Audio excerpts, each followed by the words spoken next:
Sean todos bienvenidos a este video donde vamos a ver el cálculo de la capacidad de módulos solares fotovoltaicos para sistemas de generación tipo on-grid o con inyección a red. Aquí tenemos un sistema lo cual vamos a ver donde la energía de los módulos solares van a ir a un inversor y de aquí desde el inversor vamos a ir hacia la red. Entonces vamos a definir después de ello, de calcular la capacidad, qué tipo de inversor es el que vamos a utilizar. Ahora todo parte del recibo de energía o de la factura de energía.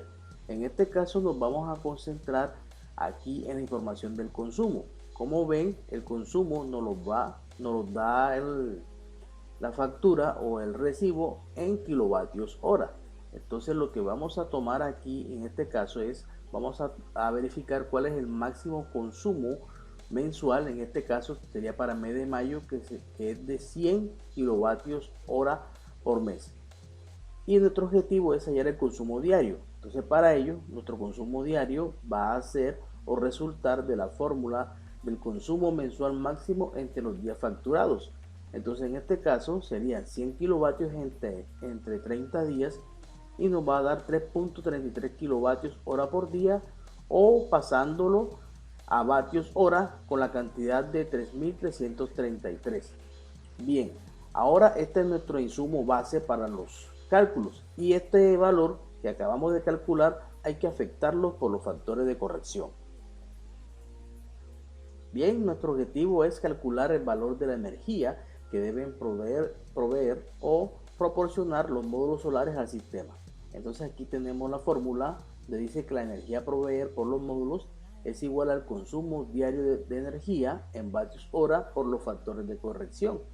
Entonces aquí lo que hicimos fue reemplazar el valor que acabamos de hallar y ahora vamos a enfocarnos en los factores de corrección.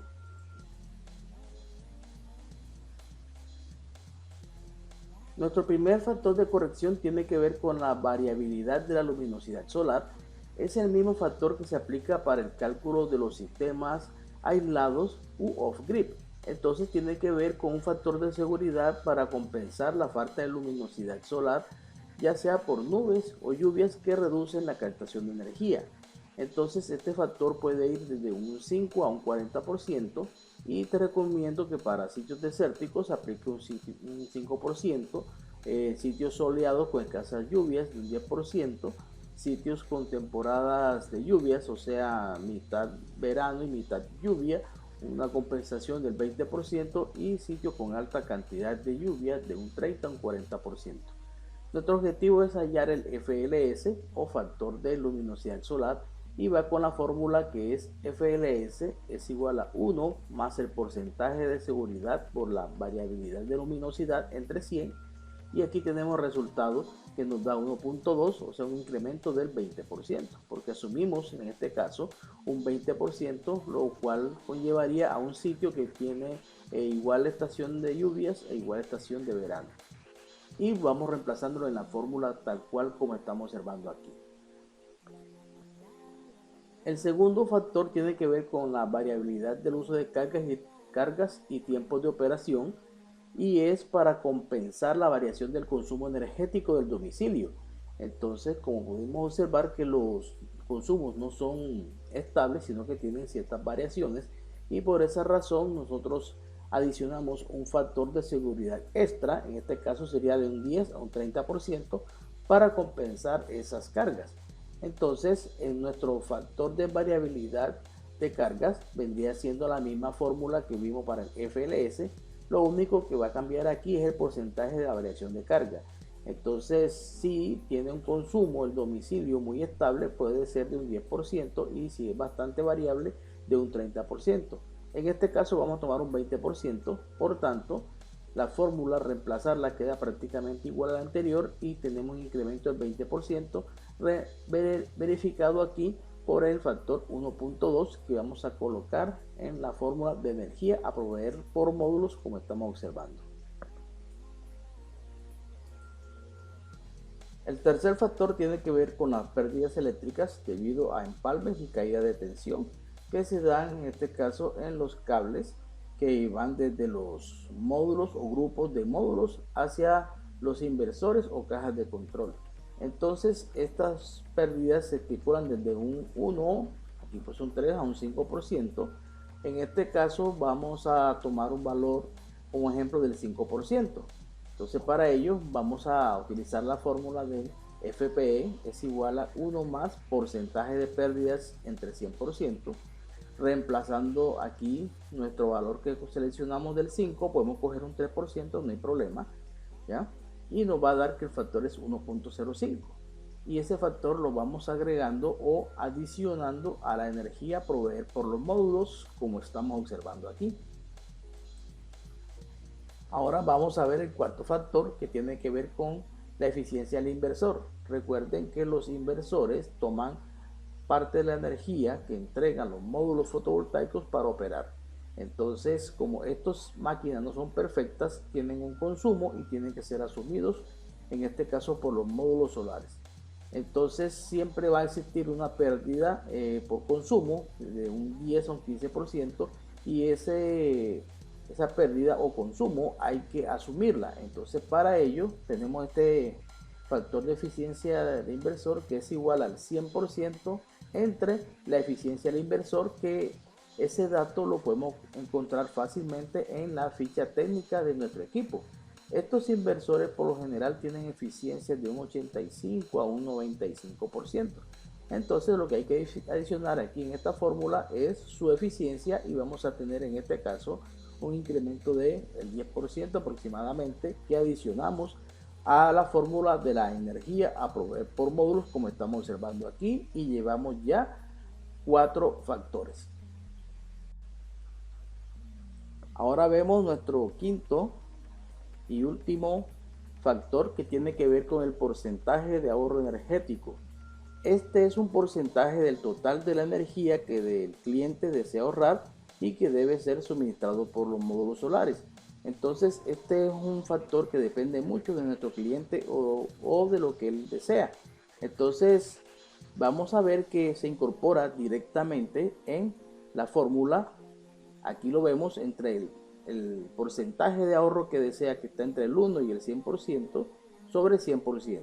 Hay que hacer una aclaración, porque este factor muchas veces, en el caso que el cliente no solamente desea ahorrar, sino desea proveer a la red, entonces ya este factor tiene valores de más del 100%. Por ejemplo, si el cliente desea aportar un 50% de lo que él consume a la red como para ser generador, significa que el factor PAE tiene que ser del 150%.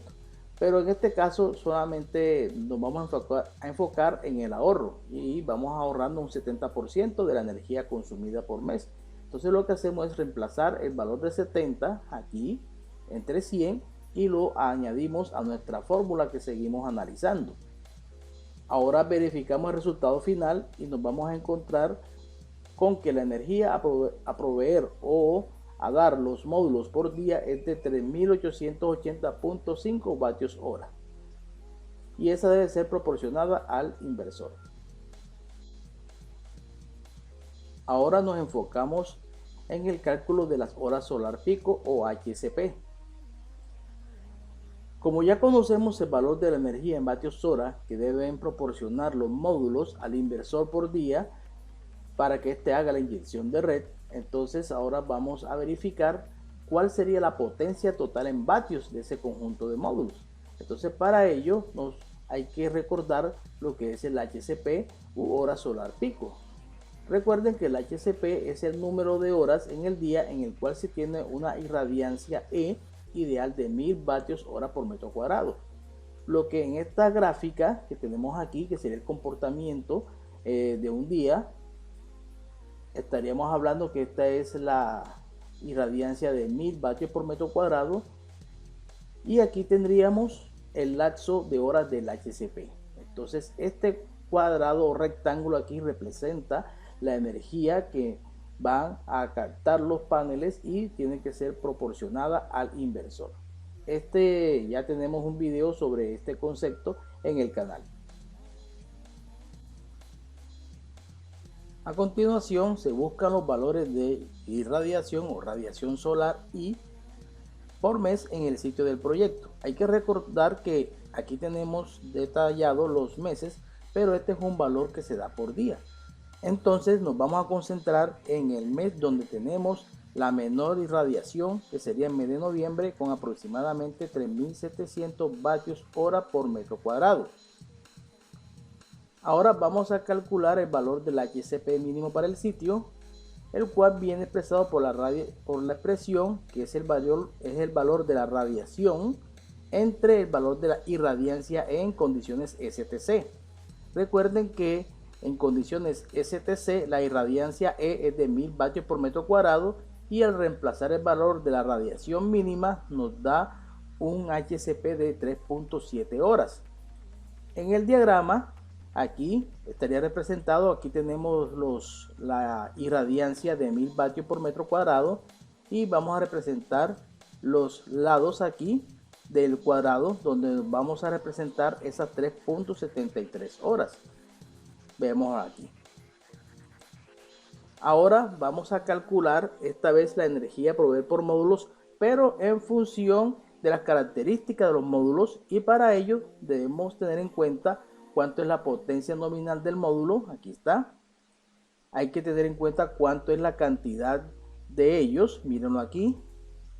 Hay que tener en cuenta nuestro valor del HSP que acabamos de calcular.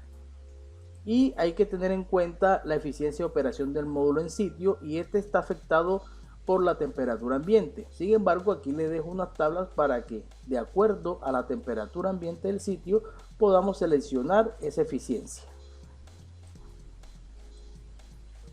Ahora vamos a tomar nuestra nueva fórmula y vamos a despejar este factor que es el WP por N, que vendría siendo la potencia total del arreglo de módulos o paneles del sistema en vatios. Entonces, despejándola, queda en función aquí de la energía a proveer por los módulos entre el HCP multiplicado por la eficiencia operacional entre 100. Ahora, en nuestro sitio tenemos una temperatura ambiente promedio de 34 grados Celsius. Por tal razón, vamos a trabajar con una eficiencia del 80%. Ahora lo que nos queda es reemplazar en la fórmula, como estamos observando aquí, y vamos a obtener que la potencia que necesito yo del grupo de módulos es de 1311 vatios. Ahora a mí me gusta mucho redondear estos valores. Esta vez, como lo llevo a 1300, realmente 11 es muy poquito. En el caso que nos hubiese dado 1390 vatios, entonces me hubiese ido a 1400 sin ningún inconveniente.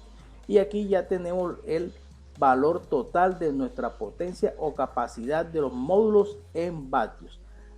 A continuación, sabemos que con este valor que hemos calculado ya podemos definir el tipo de inversor que vamos a usar para nuestro proyecto, y dependiendo del tipo de inversor vamos a nosotros a escoger el módulo base y por ende la distribución de los mismos. A continuación podemos hacer las verificaciones. Ahora vamos a ver cuánta energía por día nos darían esta potencia en módulo seleccionada en los meses de menor y mayor radiación solar. Entonces vamos a ver nuestro diagrama nuevamente, y ya habíamos determinado que nuestro mes de mayor radiación es febrero y nuestro mes de menor radiación es noviembre. Entonces vamos a verificar cuánto sería la producción de nuestros módulos bajo estas condiciones, como veremos a continuación. Bien, aquí tenemos nuestro requerimiento energético, que es de 3333 vatios hora por día. Ahora vamos a verificar nuestra información del mes de noviembre, que es el mes de menor radiación solar, en el cual tenemos un valor de 3700 vatios hora por metro cuadrado.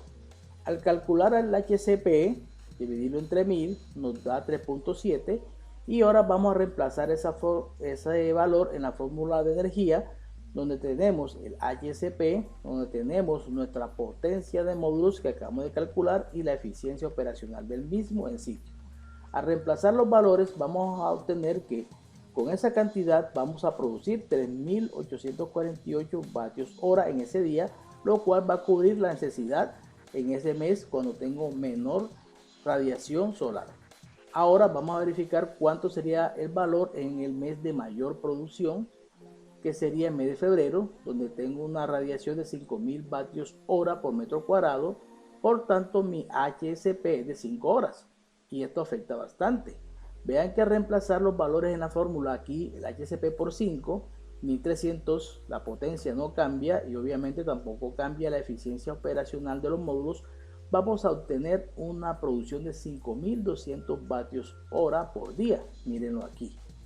O sea, aproximadamente casi 2000 vatios hora más de lo esperado en comparación con un mes de noviembre. Entonces aquí tendríamos un excedente de energía que seguramente va a afectar favorablemente mi ahorro. Entonces lo más seguro que vamos a tener aquí el ahorro del año va a ser mejor durante el mes de febrero. Para un análisis mucho más detallado, uno puede hacer este cálculo mes a mes y calcular al año cuánto sería mi producción y cuánto sería mi ahorro, y eso es un cálculo sano cuando yo quiero saber la rentabilidad del proyecto o el tiempo de retorno. Muchas gracias y nos vemos en otro video.